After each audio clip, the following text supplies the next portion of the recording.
I hope it's visible. Yes, sir. So first of all, you asked some questions. Something was not clear. Please point out. What's your query? Sir, in the earlier classes, while Uh, deriving the sampling rate for the faithful reconstruction of the original analog signal, there was a uh, case study that if we take the samples at a rate twice the frequency of the signal, then the information of the original signal is preserved, but the amplitude and phase is not unique. But sir, yes, how to justify that the frequency information is preserved in the samples? because you cannot, if you maneuver the expression, you cannot come up with an expression that will show you that it can represent a frequency of lower value. Not only that, intuitively you can easily understand if there is one sample in every half cycle, Yeah. then won't the frequency information be preserved? Because that is the information that is required actually. Okay. Okay, sir. Okay. Okay. That, okay. So let Sir, me I have another continue. doubt. Yes, Uh, yes, please. sir, sir, sir, during doing the case studies, you have taken the sample signal to be x of n tau, but Uh, from the first class, we know that the sample signal is supposed to be the original signal, that is xt into an impulse train. Then what is the difference between x of n tau and x at t? Actually, the signal is x n tau, but the x hat t that I have obtained, that is a continuous time mathematical model for the discrete time signal. So when we will try to apply transform, etc., we will use that model. Otherwise, it consists of vertical lines. So that's why it's expressed as x n tau. Simply replacing t with n tau will give you the discrete time signal. Okay, sir. Okay. X Thank you, at sir. t is simply the continuous time mathematical model for the signal. So if you want to use your knowledge of continuous time signals, the type of operations that we perform on the continuous time signals, most prominently the transforms, then only that expression will be used. All right. Okay. Okay. Okay, sir. Okay. Thank you. Now that was the expression that we obtained for the spectrum function of the discrete time signal. All right. So x at j omega, it consists of replications of x j omega centered at integral multiples of the sampling frequency, and all these replications are multiplied by 1 by tau or fs. So adding up all those replications, we get the frequency spectrum of the discrete time signal. Now, for the sake of illustration, what I was considering that x j omega is equal to x omega. I was considering that xt has only amplitude spectrum and the phase spectrum is zero. Phase spectrum is zero. That's what we obtained, what we assumed. Phase spectrum is zero for all frequencies. So substituting xj omega equal to x omega, we obtained that expression for x at omega. That is the expression. So have you written it down last day? Yes, Yes, sir. sir. Yes, sir. That much you have written, I think. Yes, sir. Till this slide we have written. Mhm. So that's what I have mentioned. Next, we consider that xt is a band limited signal. That means we are assuming that xt has no frequency component greater than a finite value omega w radians per second. That means the frequency spectrum or amplitude spectrum, to be more precise, it's zero for omega greater than w. All right. Or if you consider the maximum frequency instead of w, you will consider it as fm, which is w by twice pi. F is greater than fm. That means there is frequency spectrum is zero for f greater than fm.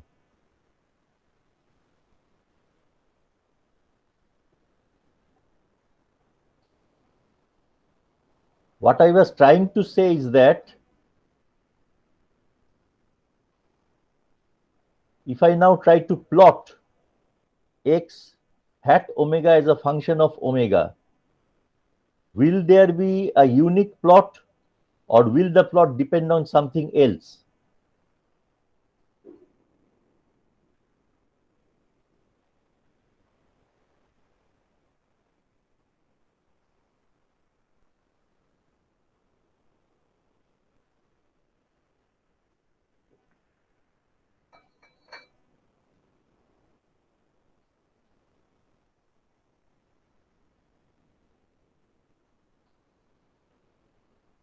Just as an arbitrary example, let's consider that x omega is triangular in nature. This is x omega. Let's assume. So there is no frequency component greater than W. So there will be two cases.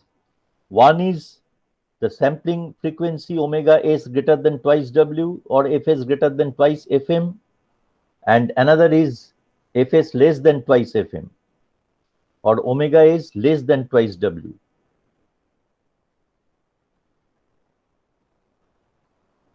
What will happen in the two cases?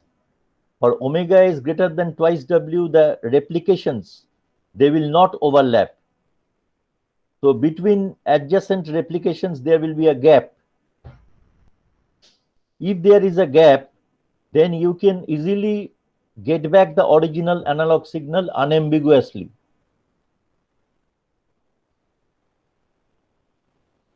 It is theoretically possible to reconstruct xt from its sampled version.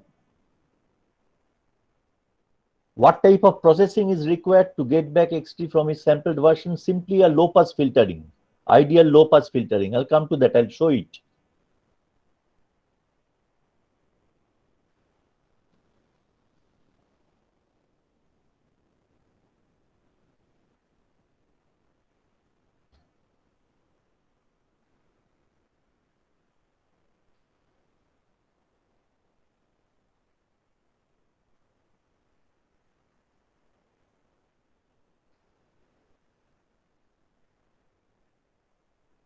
Unless I give the figure, it will not be clear to you.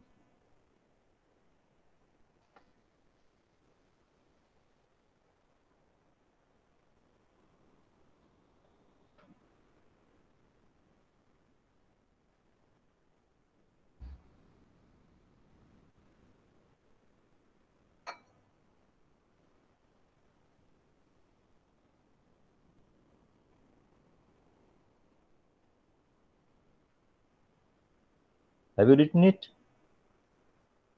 Yes, sir.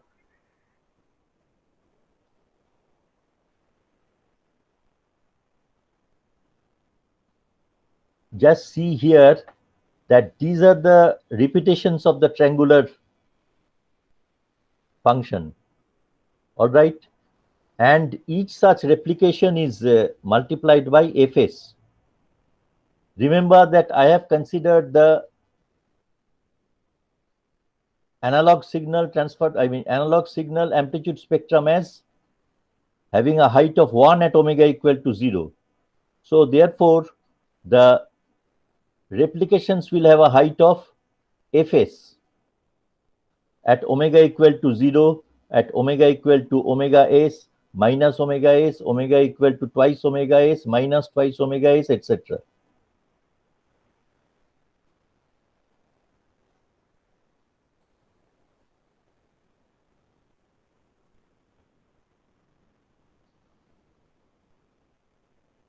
If that is the case, sorry. Can you see it?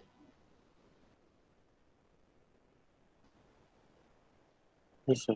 If that is the case, then obviously what you have to do for getting back the spectrum of the original analog signal, we are now dwelling in the frequency domain. So getting back the analog signal in the time domain is same as getting back the spectrum of the analog signal in the frequency domain.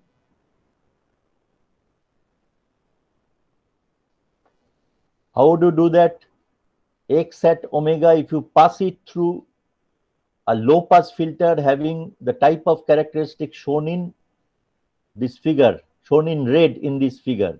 So that represents an ideal low pass filter with a passband gain of tau and cutoff frequency of omega s by 2.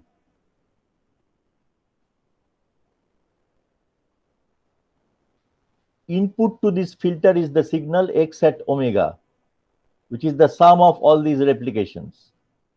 And the output will be, what will be the output?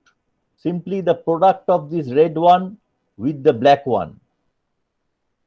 So what will appear at the output of this filter? Only that replication, the replication centered at omega equal to 0 multiplied by tau, because I have considered that the passband gain is tau.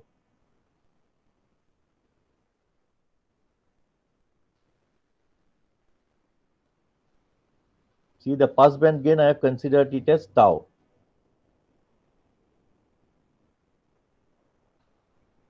This is the case for omega is greater than twice W or Fs greater than twice Fm. I am representing the frequency response of the ideal low pass filter by Gi j omega. What's the significance? The significance is that the ideal discrete time to continuous time converter, the frequency response of the ideal discrete time to continuous time converter, what is the nature of the frequency response? That rectangular shape. Gi j omega is the ideal discrete time to continuous time converter, or you may say the frequency response of an ideal digital to analog converter, DAC.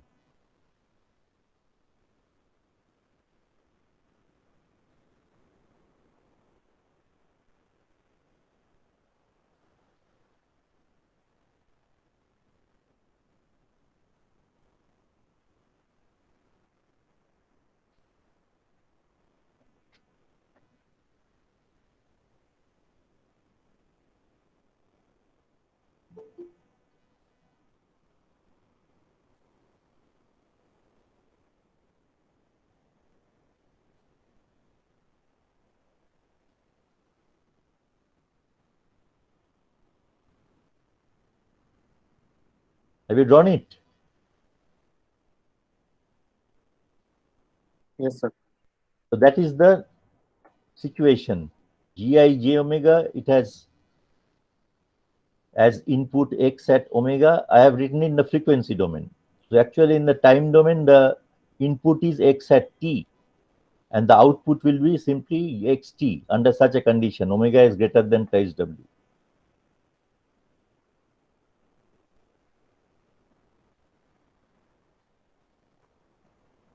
When omega s is less than twice W, obviously the adjacent replications will overlap. Adjacent replications will overlap. So x at omega will be a distorted one. It will no longer contain perfect information about x omega. That is the situation when omega s is less than twice W.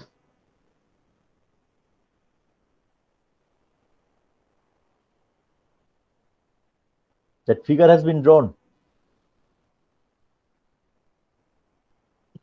Yes, sir.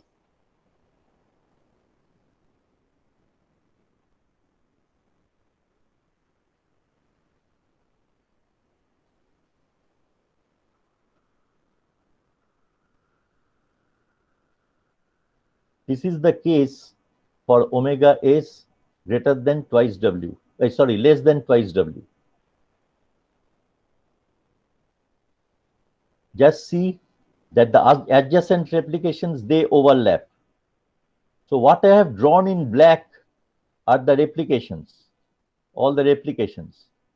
What I have drawn in blue is the sum of all these replications. Just see, this is the curve drawn in blue. So that represents x at omega. Now if you use the same type of low pass filter with a passband gain of tau and that cutoff frequency of omega is by 2, will you get back x omega? You will not get back x omega. What you will get back will be a distorted version of x omega.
So here is what I am showing.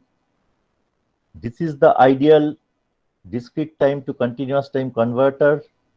So input is same discrete time signal, but here the condition is omega is less than twice w. So what will be at the output of this digital to analog converter will be the product of the red one and the blue one. So it is not x omega, it is something else. Maybe some information about x omega may be there, but not complete information. Or you may say a distorted information.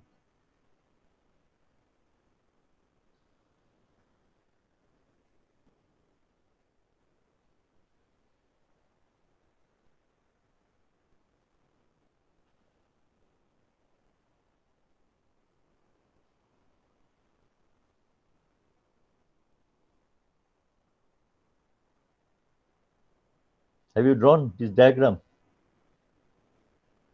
Yes, sir. Yes, sir.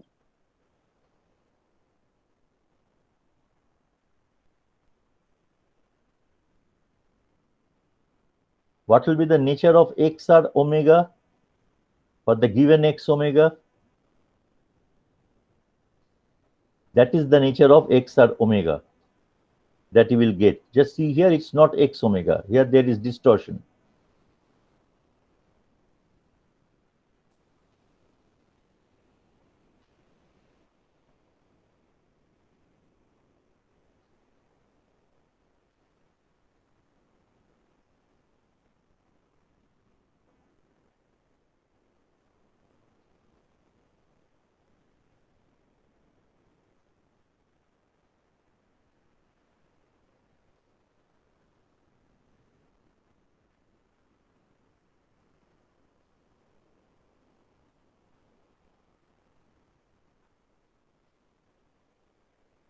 Remember that such brick wall type low pass filter cannot be implemented in practice.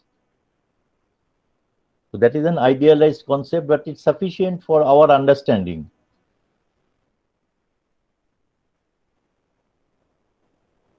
At best, you can have a low pass filter whose amplitude response will be close to that GI omega.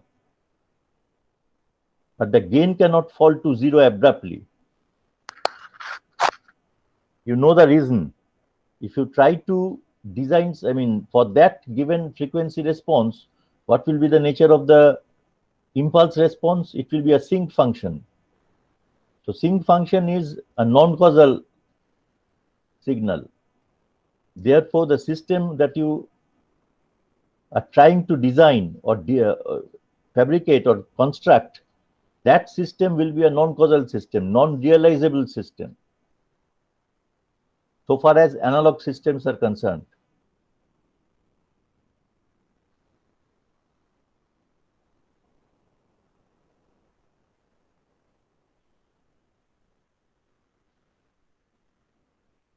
So we get the original analog signal contaminated by higher frequency components. So this is known as aliasing, we have seen.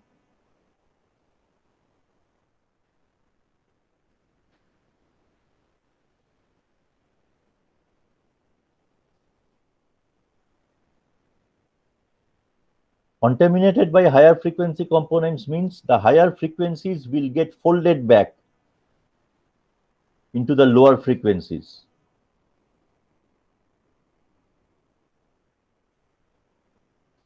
There can be no frequency greater than fs by 2.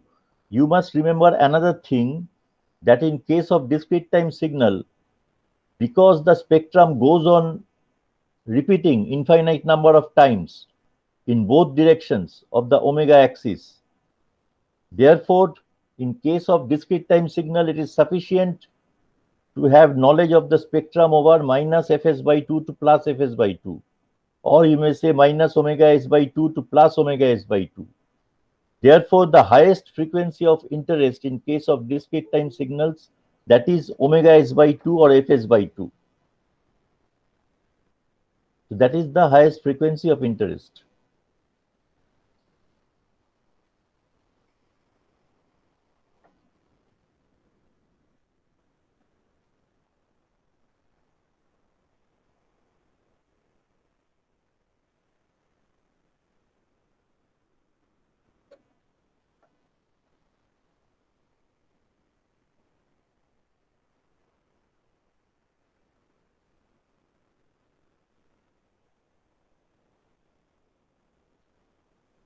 Right here, for better understanding, by higher frequency components folded back.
On the right hand side, from 0 to omega s by 2, on the left hand side 0 to minus omega s by 2.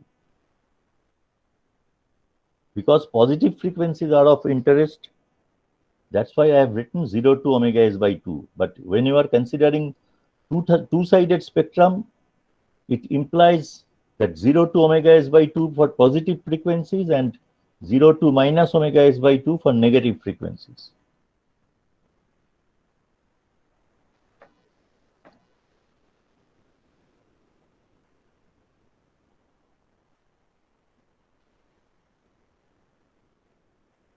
Have you written it? Yes, sir. Yes, sir. What? Now, I am time and again using that phrase folded back. What does it mean? I have tried to show here what is meant by folded back. Say this was the spectrum. The height was 1 for the analog signal. All right, this triangular spectrum. Now it has been sampled, and when omega s is less than twice w, I have considered that case. This is the situation. Omega s is less than twice w. You can just see here on the positive side the frequency components from omega s by 2 to w, frequency components from omega s by 2 to w, as if those frequency components have been folded back and given rise to such a situation. So those frequency components have been folded back and given rise to those frequency components here. Similarly, for negative frequencies, frequency components in the range minus omega s by 2 to minus w, they have been folded back here, folded back into the interval 0 to minus omega s by 2. As a result, what happens? This is the situation. To get back the original signal, what we have to do? Simply the green one and the black one, they are to be added. So that's why on adding, we are getting that type of a reconstructed signal.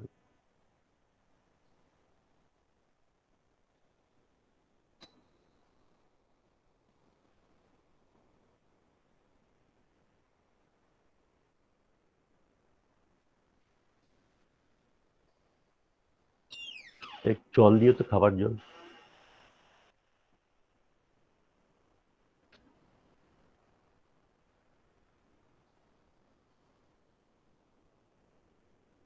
This is the case for omega s less than twice w.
Drawn it. Yes, sir. Yes, sir.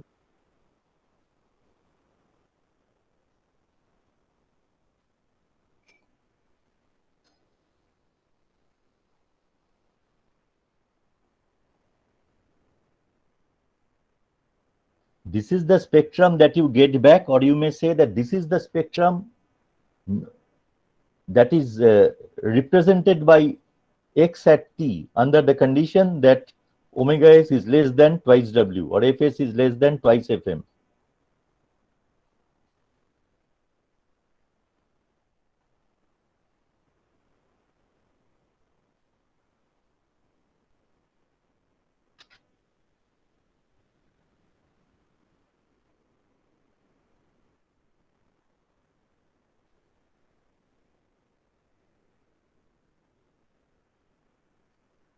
What will happen in case of the sinusoidal signals?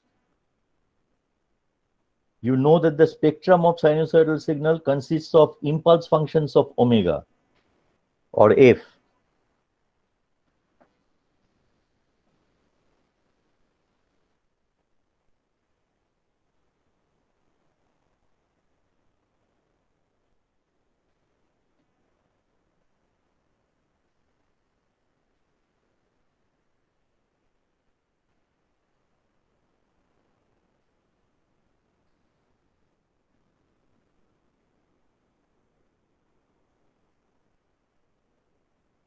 Properly, now come to the sinusoidal signals. First, properly sampled sinusoid. So here, this is F. The frequency of the sinusoid is, say, F. So this is the condition where Fs by 2 is greater than F, means Fs is greater than twice F. Therefore, these are the replicas. Red one is centered at F equal to 0. So another one consisting of these blue arrows, it is centered at Fs.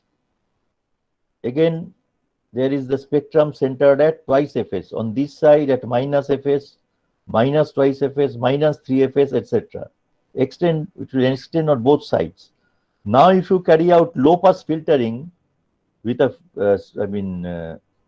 Brickwall type low pass filter having a cutoff frequency of Fs by 2, it's sure that the red arrows will be extracted unambiguously. So what you will get back will be same as the original analog sinusoid. But what will happen if you sample at a rate? If you sample at a rate such that Fs is less than twice F, this is the situation. Here, what will be the replications? The blue ones, just see here that the left arrowhead of the blue spectrum, it comes here in between 0 to Fs by 2. The violet, or what should I say? Yes, this violet arrowhead, right side of the violet arrowhead, it comes in this range 0 to minus Fs by 2. So now if you just carry out this low pass filtering, what will appear? These will appear at the output. So it's not that one, but a lower frequency sinusoid.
Here the original analog sinusoid is obtained back without ambiguity.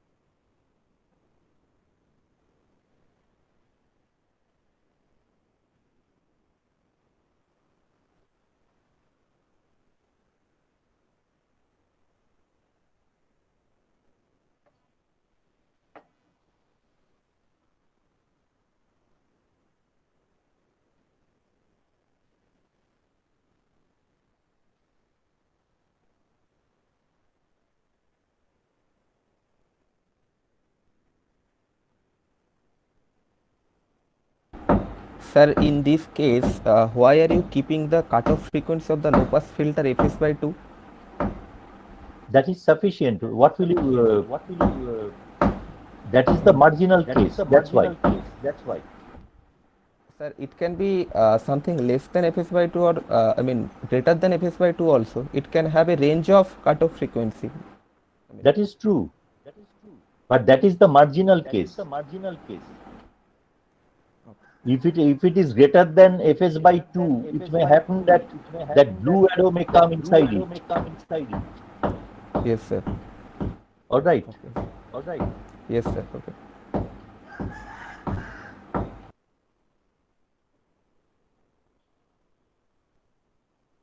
Have you drawn it? Yes, sir.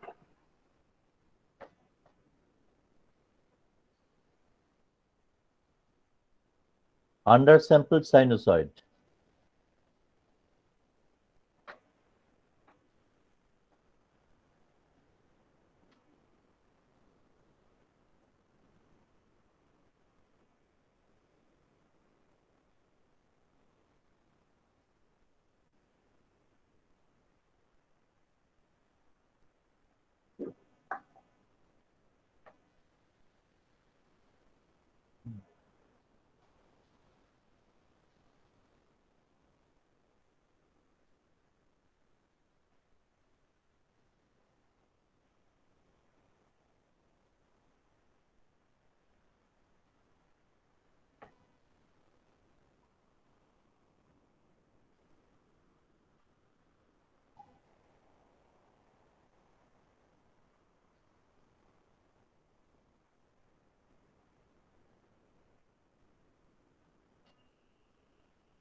What will happen when Fs is equal to twice F?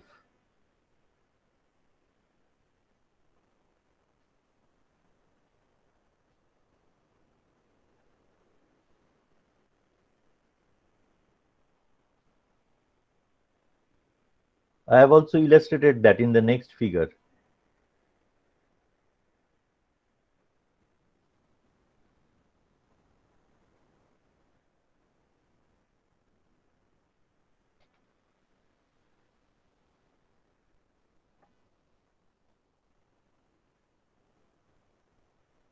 You drawn it? Yes, sir.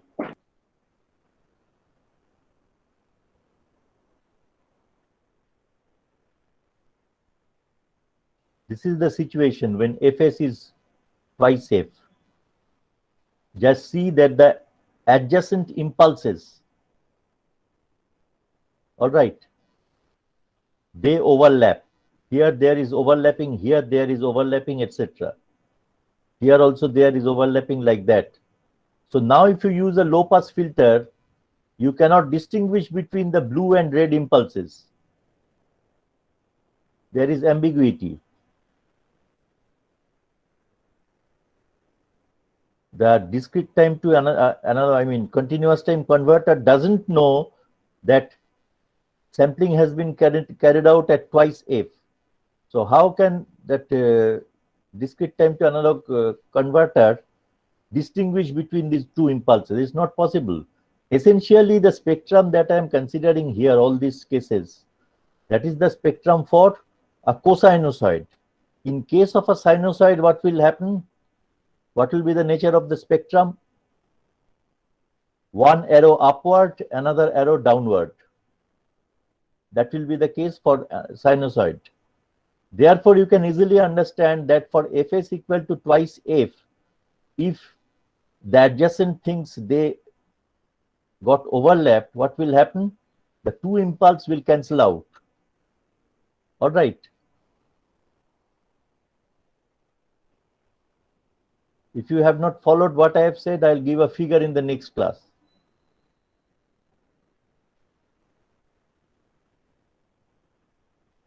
So whether it is a cosinusoid or sinusoid, whatever it may be, there is ambiguity.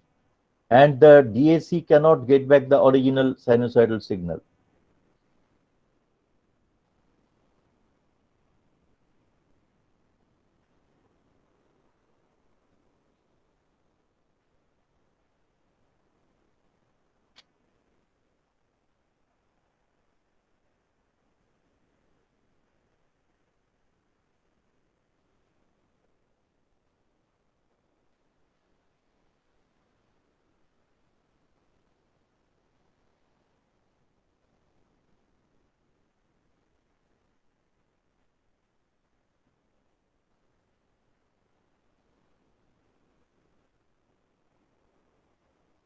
Have you drawn it? Yes, sir.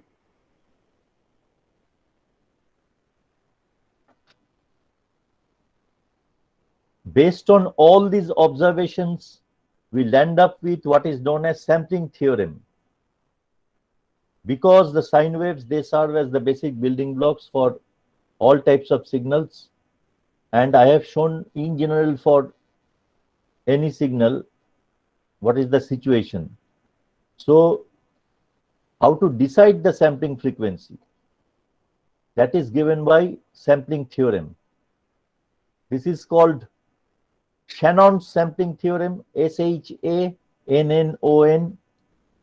Shannon or Nyquist sampling theorem.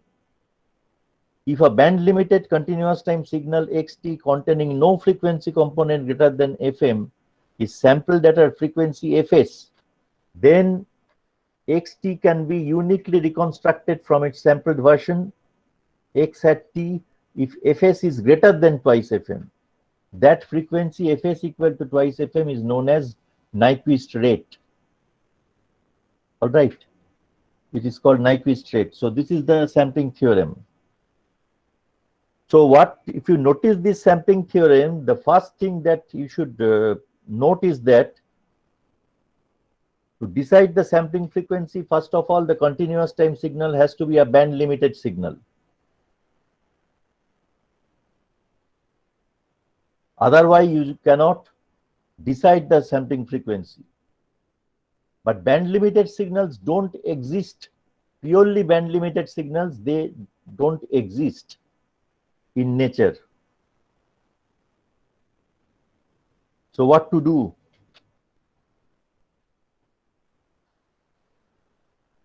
So when we are trying to digitize an analog signal for digital signal processing, subsequent digital signal processing, that analog signal must first be converted into a band limited analog signal.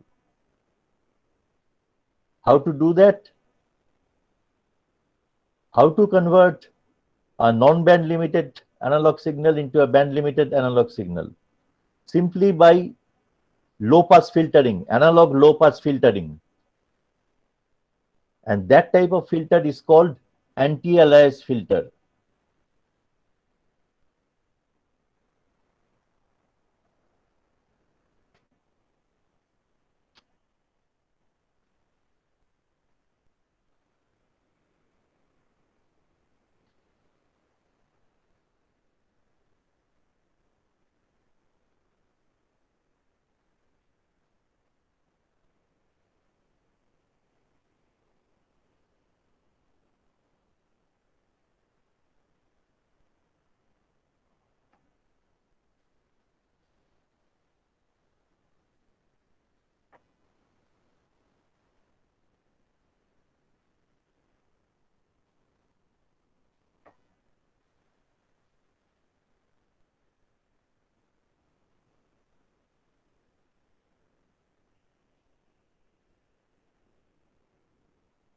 So I hope you have written it. Yes, sir.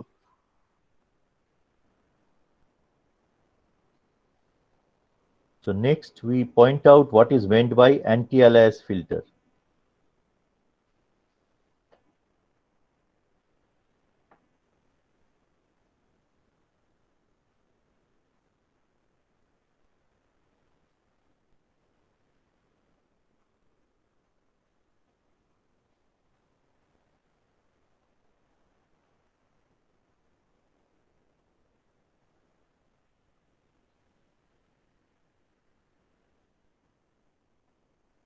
Because you cannot have an analog filter with brick wall type characteristic, you cannot make a signal perfectly band limited. But what you can do is that you can reduce the high frequency components remarkably so that it can be treated as a band pass signal for practical purposes.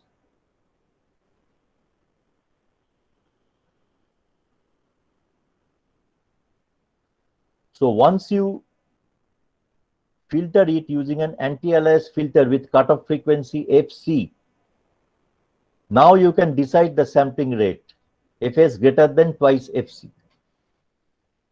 Under the assumption that almost no frequency component is present with frequency greater than Fc.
So this is a signal that is not band limited. So it's fed to an anti-alias filter, which is nothing but an analog low pass filter. Remember, analog low pass filter. So if it has a band limited characteristic, you will have a perfectly band limited signal here. Spectrum of a perfectly band limited signal is shown here. Again, this gain cannot fall off sharply to 0. So it will not be perfectly band limited, but it can be considered as band limited for practical purposes. All right, the higher frequencies will decay very fast in these cases. Then it's subjected to analog to digital conversion. And then that output of the ADC is processed by the signal processor. So that is the, what should I say, the discrete time spectrum of the discrete time version of the band limited signal. Because even after subjecting it to anti-alias filtering, the high frequency components are not completely removed. There will be some very small overlap that will not be of very practical importance.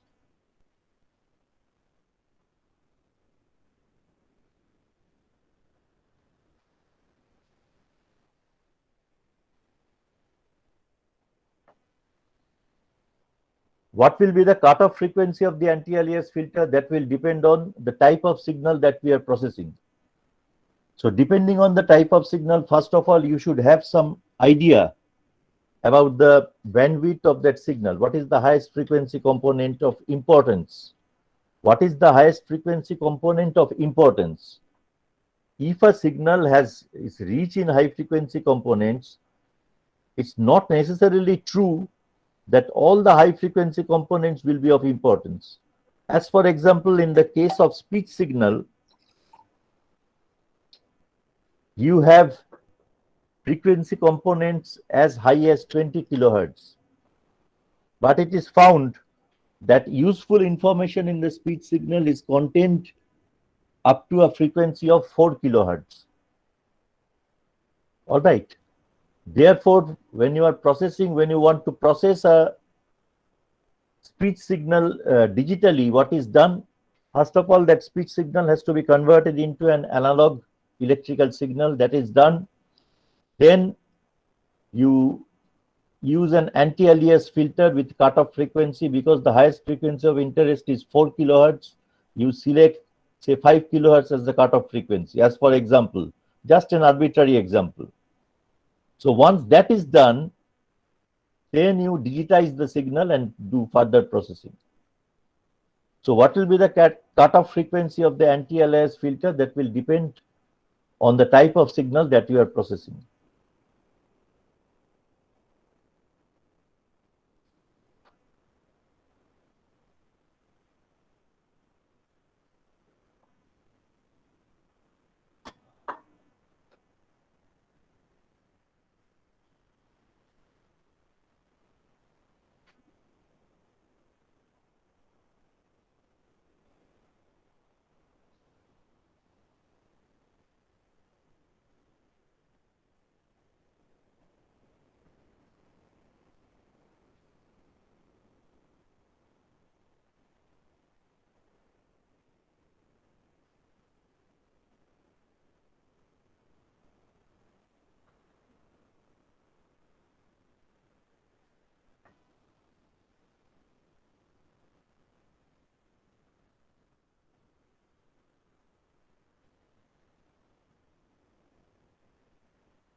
The figures have been drawn, I think.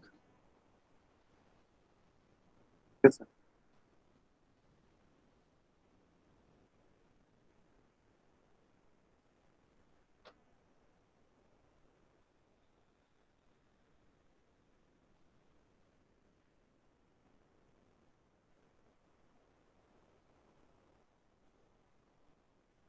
So now an extra thing has been added.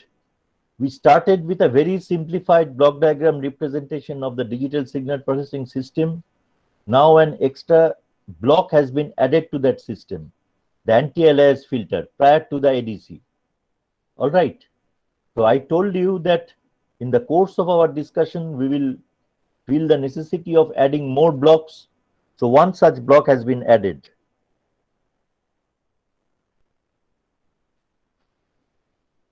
So if you are asked to draw the block diagram representation under such a condition up to what you have studied, it will be same as the earlier one, only before the ADC and anti-alias filter will come in.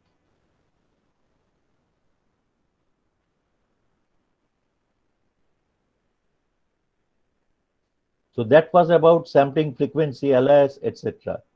We will next move on to a very important transform technique for discrete time signals. It is the Z transform.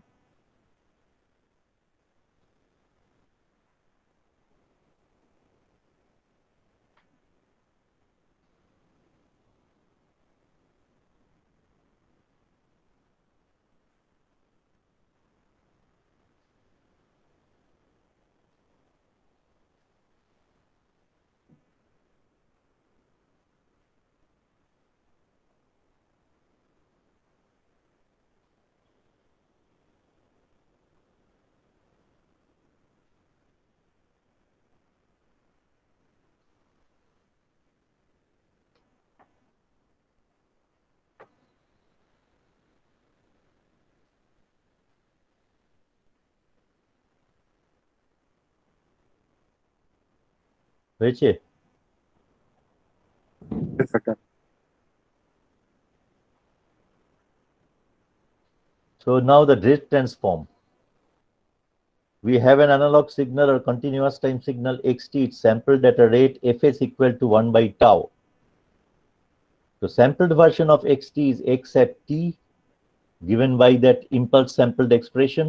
Equation, I am labeling it as equation 1. N takes on values of 0, plus minus 1, plus minus 2, etc.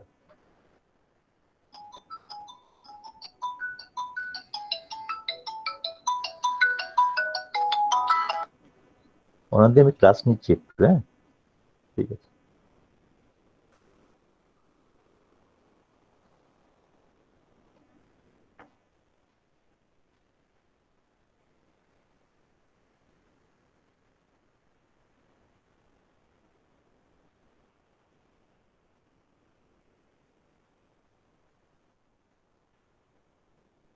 X at t is the summation over x n tau delta t minus n tau.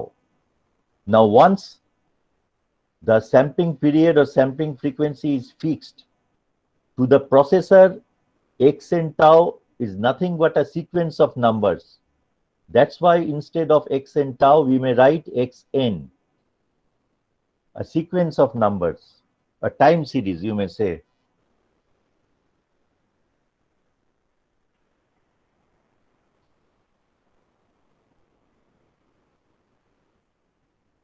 Xn is the sample value of xt at t equal to n tau.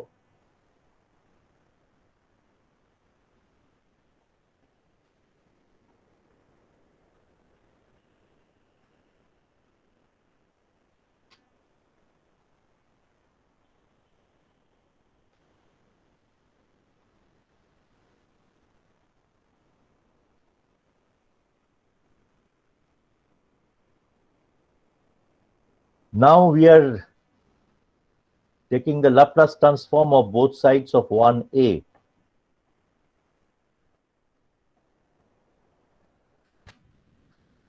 Laplace transformation of both sides of equation 1a will give you, on the left hand side, you will get capital X hat S according to the standard convention that we follow. What will you have here on the right hand side? Remember that the Laplace transform operator, it will operate only on those terms that contain t, not on other terms. So here Laplace transform of this summation, therefore you can take the Laplace transform operator because it will only operate on delta t minus tau. So because t term is there. So what will be Laplace transform of delta t minus tau?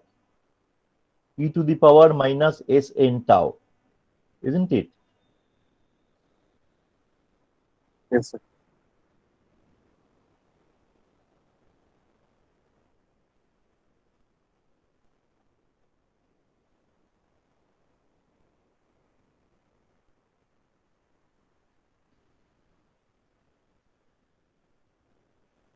So Laplace transform of such as expression, having such an expression is a little bit complicated. Therefore, to make it more comfortable, what is done is that the complex variable e to the power s is a complex variable, you know.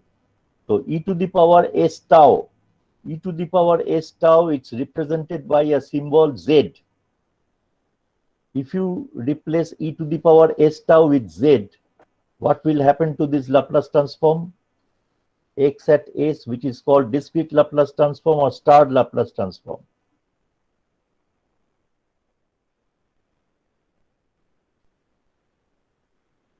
Now replacing e to the power s tau with z, what will you get? Here, if you replace e to the power s tau with z, it will be a summation over n x n z to the power minus n.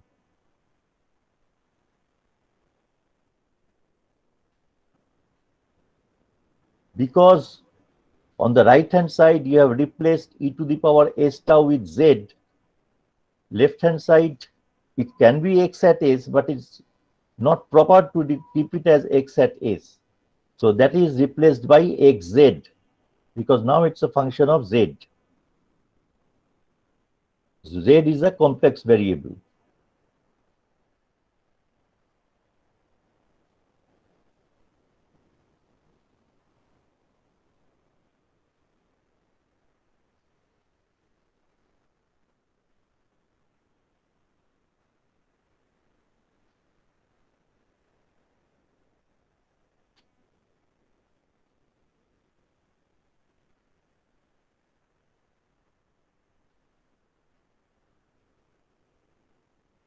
Done, sir.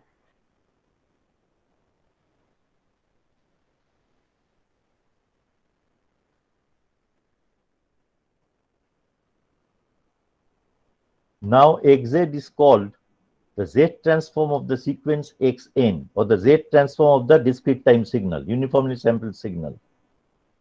So essentially z transform is nothing but another way of representing the Laplace transform, a more convenient form by which the Laplace transform is replaced. So this operator z, it is called the z transform operator, and z inverse is called the inverse z transform operator.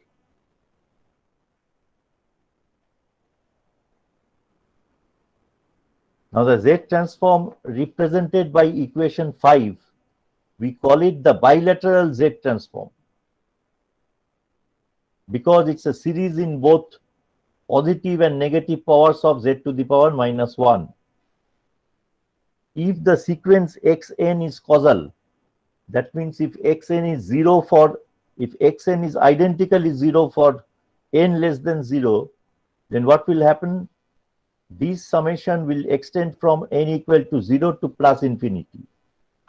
So that will then be called a unilateral or one-sided Laplace transform.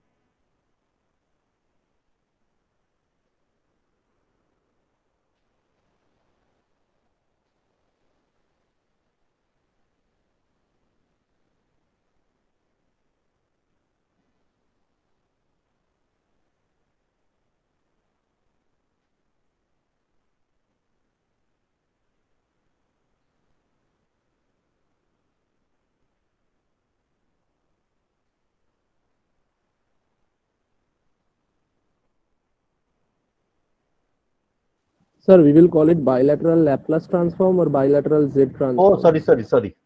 Extremely sorry. So this is bilateral Z transform and this is unilateral Z transform. Sorry.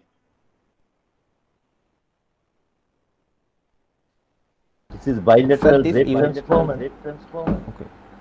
Sir, this Bilateral or unilateral two-sided Z transform. And here it is unilateral or one-sided Z transform.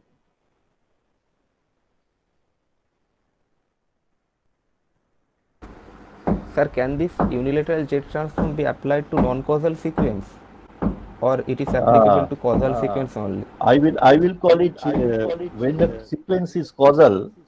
I'll call it one-sided. So I am considering the unilateral Z transform as a special case of bilateral Z transform. But you will find that in many textbooks they have considered the unilateral Z transform as a separate transform. And they have also applied it on non-causal sequences. But we will not consider that. For our purpose, we will consider that unilateral Z transform, it is only applicable for causal sequences. Okay, sir.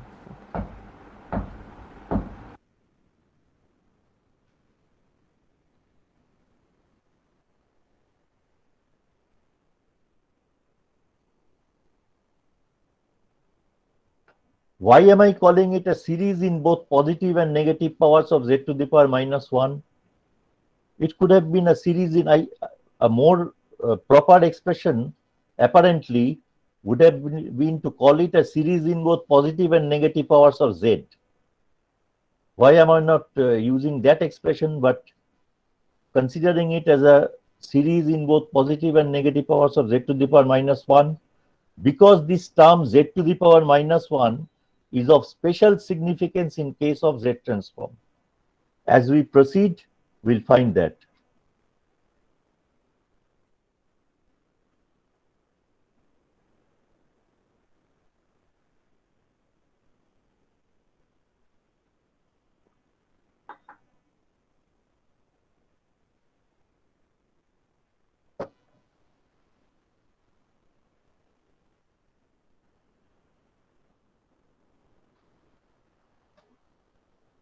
Now have a look at the complex variable Z. Because Z is a complex variable, you can express it in the Cartesian form, you can express it in the polar form or exponential form.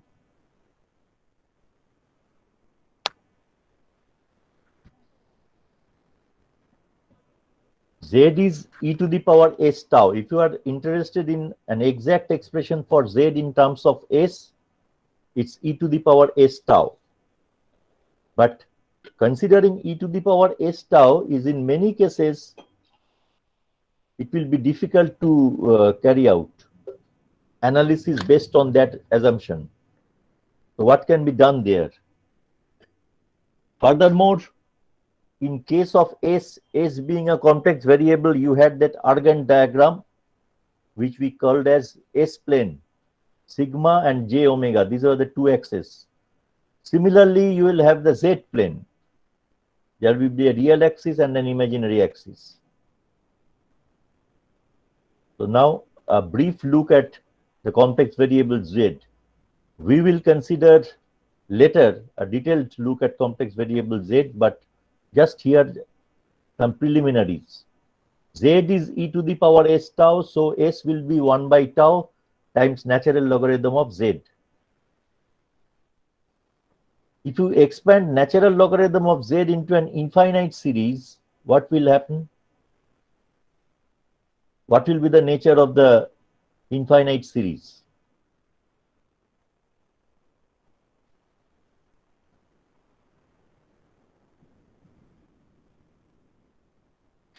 What will be the first term?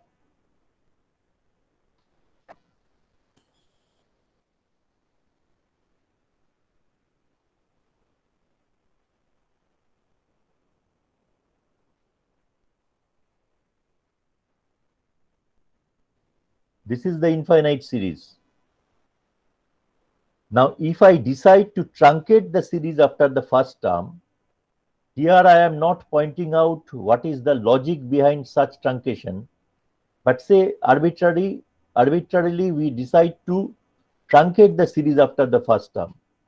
Then natural logarithm of z will be approximately 2 into z minus 1 by z plus 1, same as 2 into 1 minus z to the power minus 1 by 1 plus z to the power minus 1.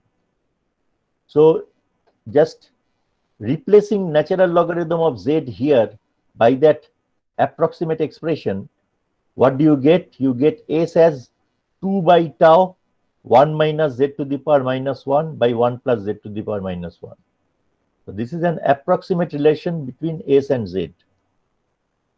And it's useful. Later we will see that it's a very useful expression.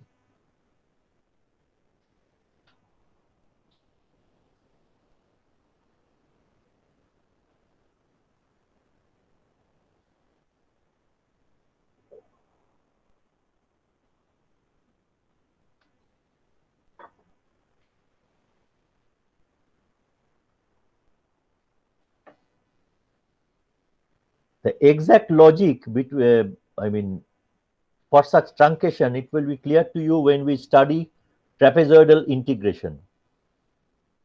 When we move on to discrete time LTI system and study trapezoidal integration.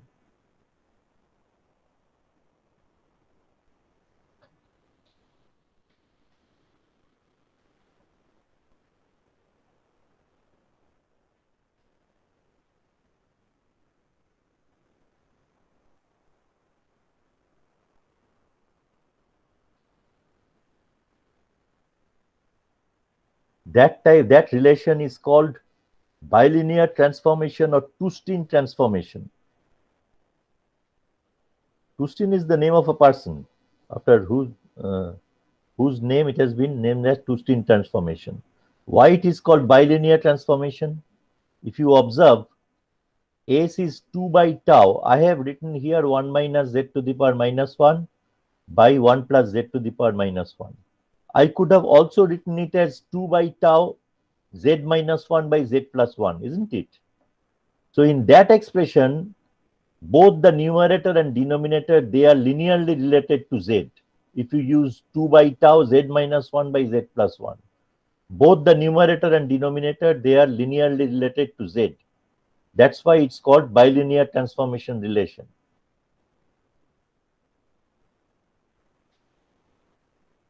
If in the original expression for z equal to e to the power s tau, if you replace s with sigma plus j omega, what will happen? Then you will be able to express the magnitude of z in terms of sigma and omega, the argument of z in terms of sigma and omega, and in the Cartesian form, the real value of z in terms of sigma and omega, etc. The imaginary part of z in terms of sigma and omega, all these things.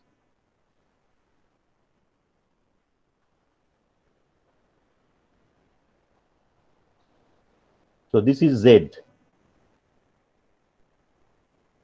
Replacing s with sigma plus j omega, I get it as e to the power sigma tau into e to the power j omega tau.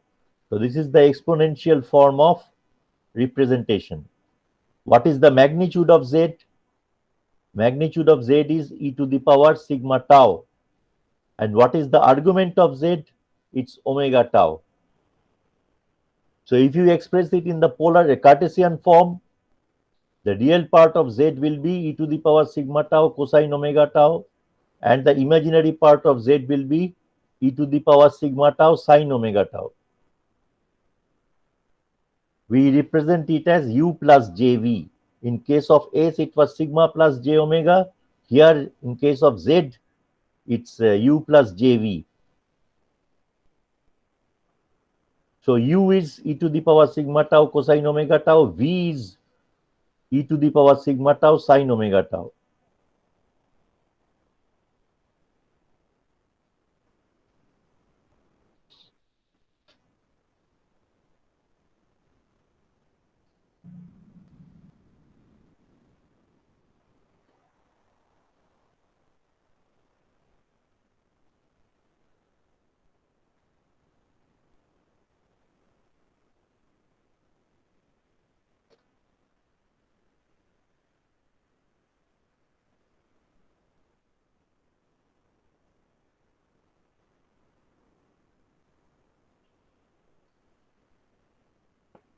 Done, sir.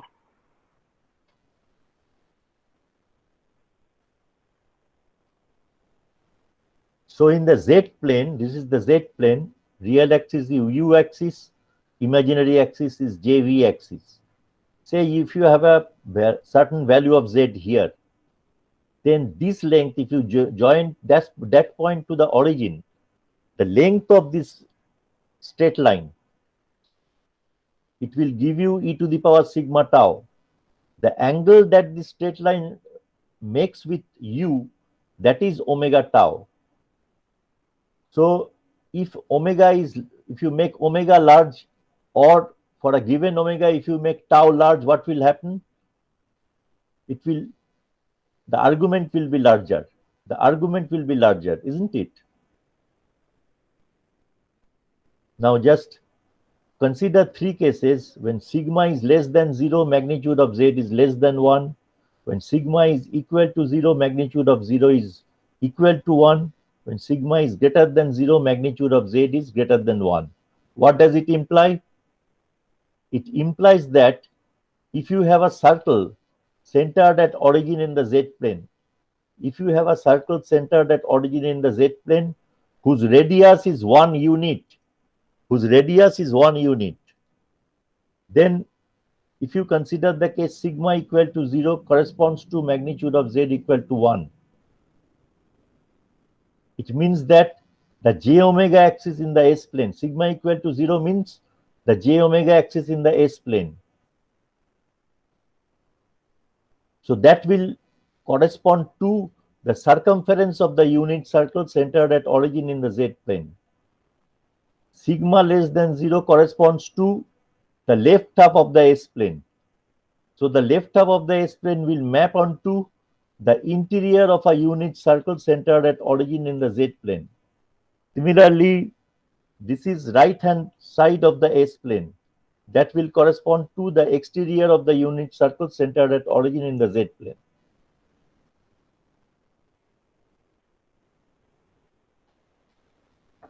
So here with increase in sigma, what will happen? This length will increase. The magnitude of Z will increase, obviously.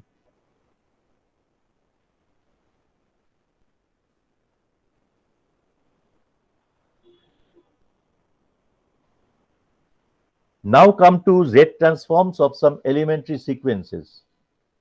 First is the unit stem sequence. It is the uniformly sampled version of a continuous time unit step.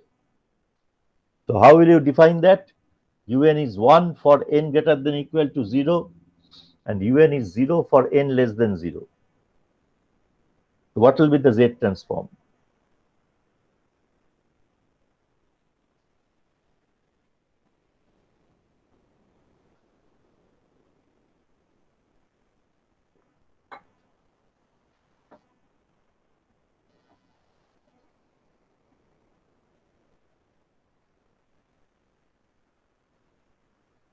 This is the sequence.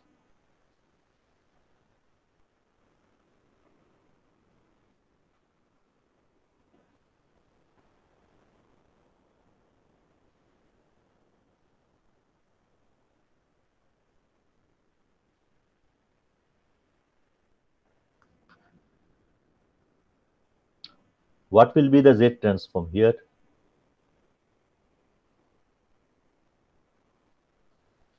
ZUN, that is the basic expression for bilateral Z transform. Because UN is a causal sequence, we have it as n equal to 0 to infinity. That means we are considering here unilateral Z transform. So this is this nature of the series: 1 plus Z to the power minus 1 plus Z to the power minus 2 plus Z to the power minus 3, etc. Now it will converge. It will converge only when magnitude of Z is greater than 1. So provided that magnitude of Z is greater than 1, this series will converge to 1 by 1 minus Z to the power minus 1. That means Z divided by Z minus 1. So we say that the Z transform of UN is Z divided by Z minus 1, or 1 divided by 1 minus Z to the power minus 1. And the region of convergence is magnitude of z greater than 1. Region of convergence is that region in the z plane on which the magnitude of the z transform is finite. That means it is that region in the z plane where the z transform exists. Z transform exists means magnitude of xz should be finite. So here the region outside the unit circle centered at origin in the z plane, that is the region where this z transform will converge. All right, or magnitude of z transform, it will be finite.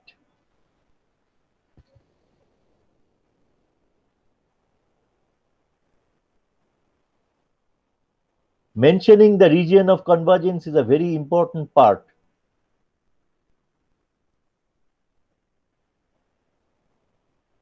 If you consider the pole zero diagram, as you have pole zero diagram in the S plane, you also have pole zero diagram for the Z plane.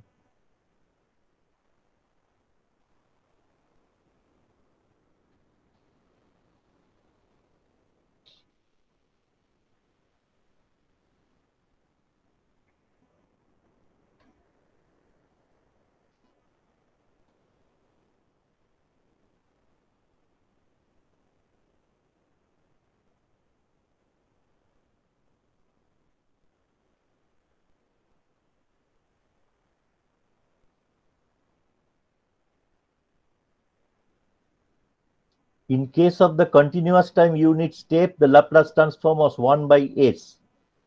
So in the S plane, you had a single pole here, pole at the origin. In case of the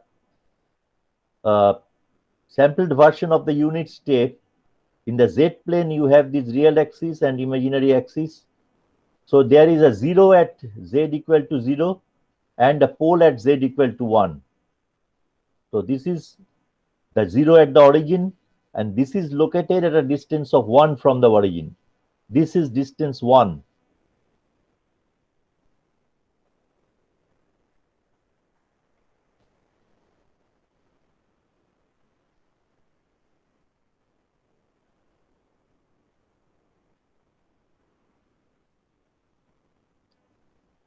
As the next sequence or next signal, continuous discrete time signal, we consider the causal exponential sequence, whose expression is of the form xn equal to e to the power minus an tau un. If that term un was not present, it would have been a two-sided exponential sequence. But because that un is present, this sequence xn, it will have 0 values for n less than 0, and for n greater than equal to 0, xn will be equal to e to the power minus an tau. Actually, a need not be necessarily real. A can be real as well as imaginary or complex. But here, just for the sake of illustration, what I have shown here is the real positive case. When A is real and positive, this is the nature of xn.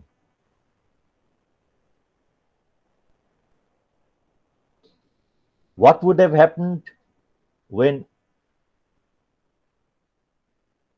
A is 0?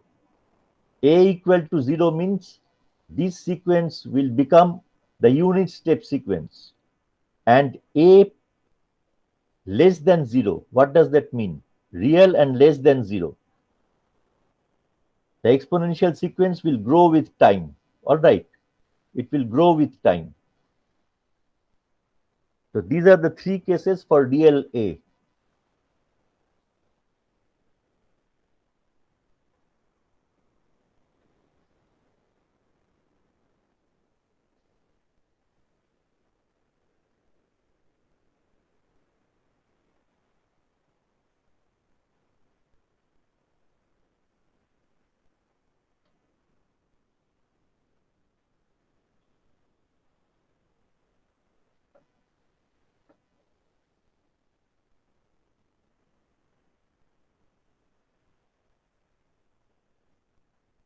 You've done it. Yes, sir. Now have a look at the Z transform. Because it's a causal sequence, summation will be from n equal to 0 to infinity. So this series is 1 plus e to the power minus a tau z to the power minus 1 plus e to the power minus twice a tau z to the power minus 2, etc. So when will this series converge?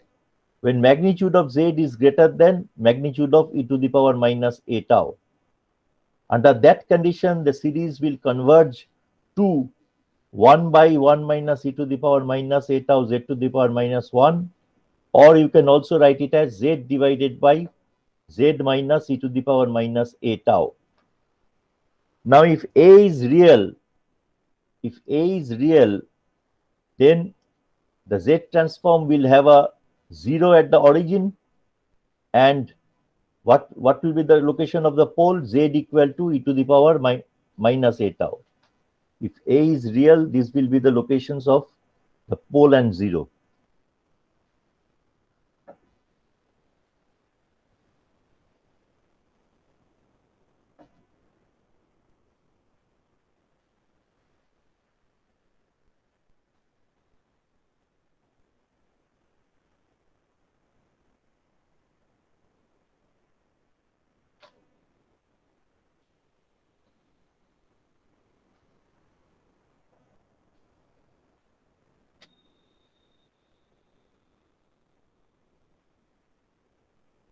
Done, sir.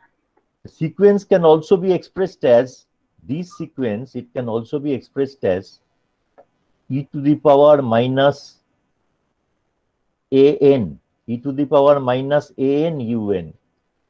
That means we can absorb tau within a. All right. Because we are not using tau, because we are considering it as a sequence, once tau is fixed, it's a sequence of numbers.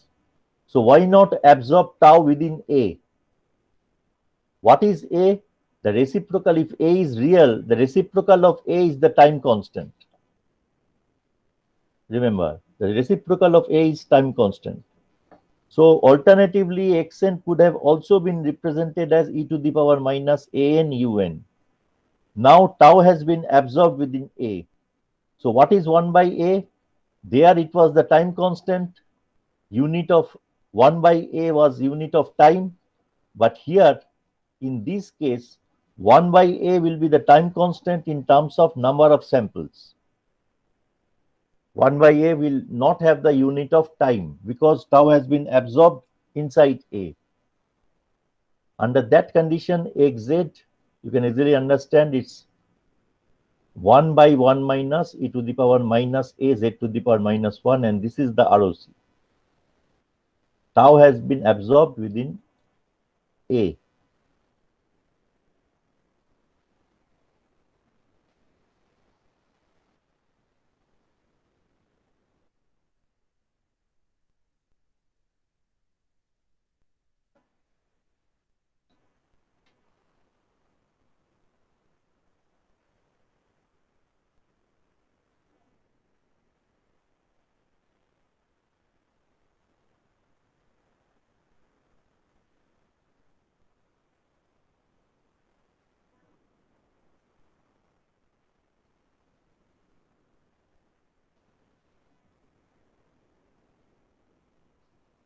When a is real, I have shown here 3 cases. When a is greater than 0, the pole will be, just see here that I have drawn the unit circle. A circle of radius 1 centered at origin in the z plane.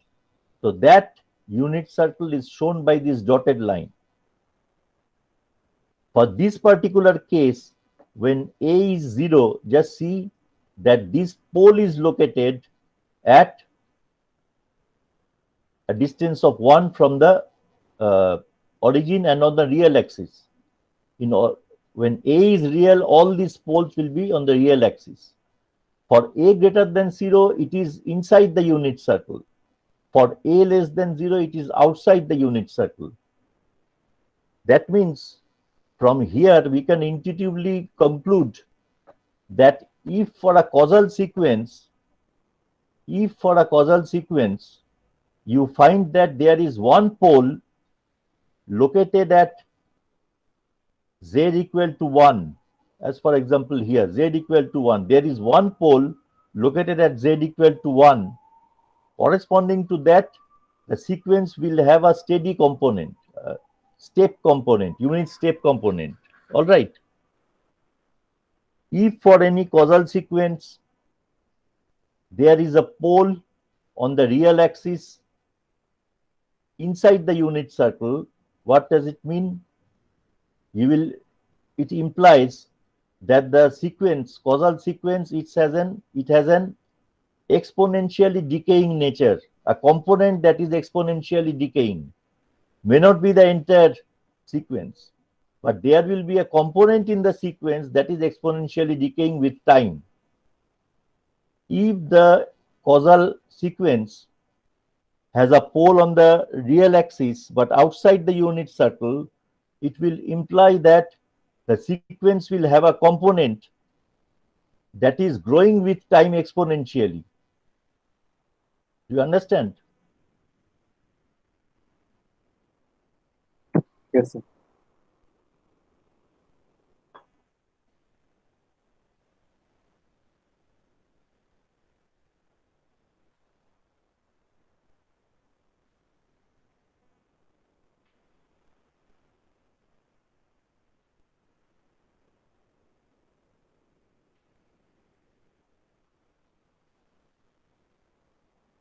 Done, sir.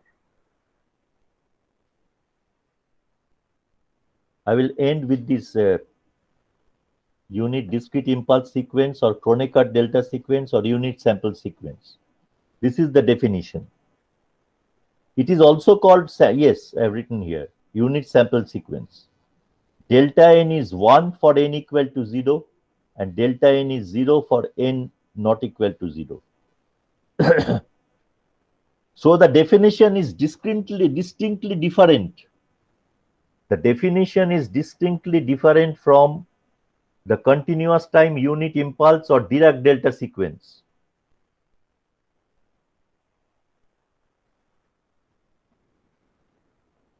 Here we have delta n equal to 1 for n equal to 0 and 0 for other values of n. So what will be the Z transform?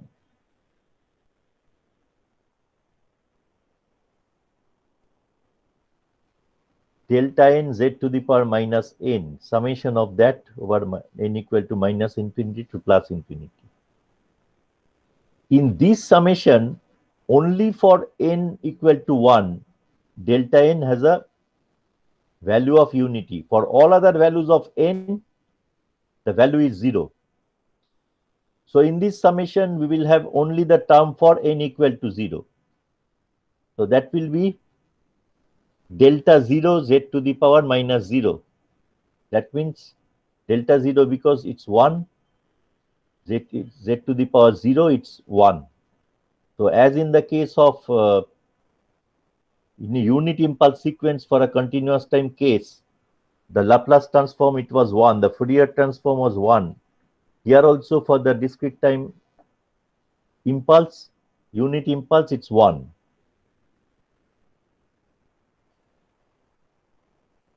Recall that in case of the continuous time Dirac delta sequence, the integral of the discrete time continuous time impulse function.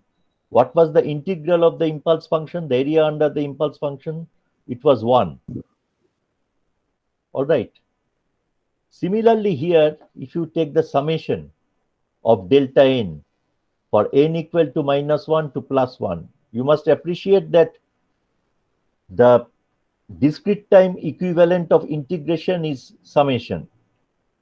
So if you go on adding the samples of delta n from n equal to minus infinity to plus infinity, all the samples have 0 values except the value for n equal to 0, which is 1. So this summation is 1. In case of the continuous time impulse function, the area under the function was 1. Here the summation, this is 1. Also, delta n is un minus 1. What was un? This is the plot of un. And what will be the plot of minus un minus 1? There will be a negative sample of minus 1, a sample of minus 1, a sample of minus 1, etc. So if you add the two, un and minus un minus 1, only that sample will remain. Others will get cancelled out. So delta n, this is un minus 1. And un will be delta I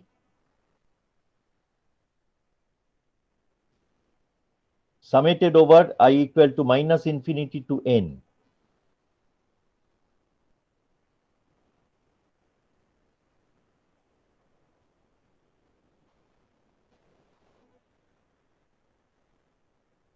Do you understand this expression? What I mean is that if you go on adding delta I from I equal to minus infinity to the current instant n, that will result in un. How? Considered for different values of I. All right. Say, consider the instant n equal to minus 5.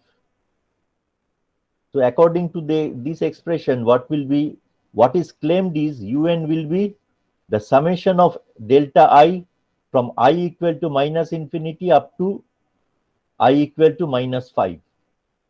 If you go on adding the samples from I equal to minus infinity up to I equal to minus 5, what is the result? The result is 0. And you know that u minus 5 is 0. So that is satisfied. If you consider n equal to minus 4, then all delta I values from I equal to minus infinity up to I equal to minus 4, if you add them up, you should get u minus 4, which is 0. In this way, delta for n equal to minus 3, that summation will be 0.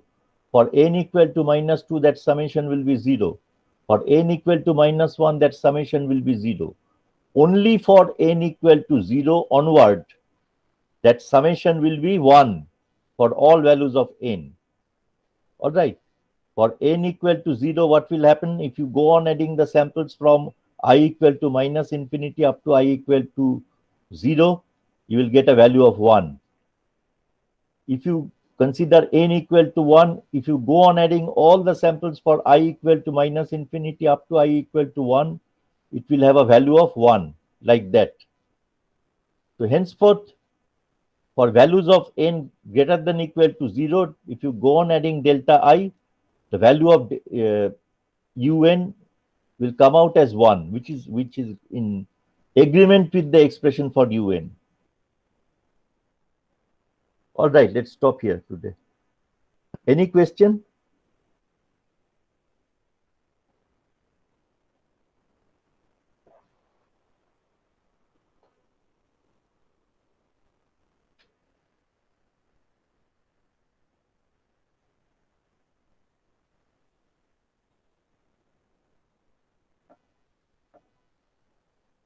Region of convergence here is the entire Z plane, because there is no Z term here. So the ROC is the entire Z plane.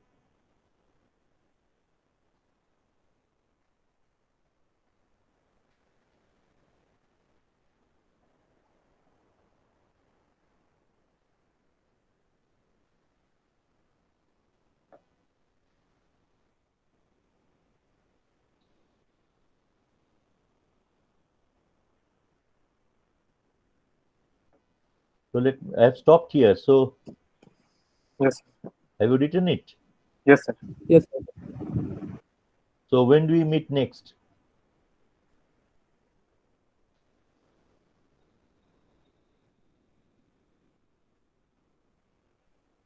So I think they will discuss and tell you. Okay. It's all right. Okay, sir. Thank you, sir. Thank you. Thank you, sir.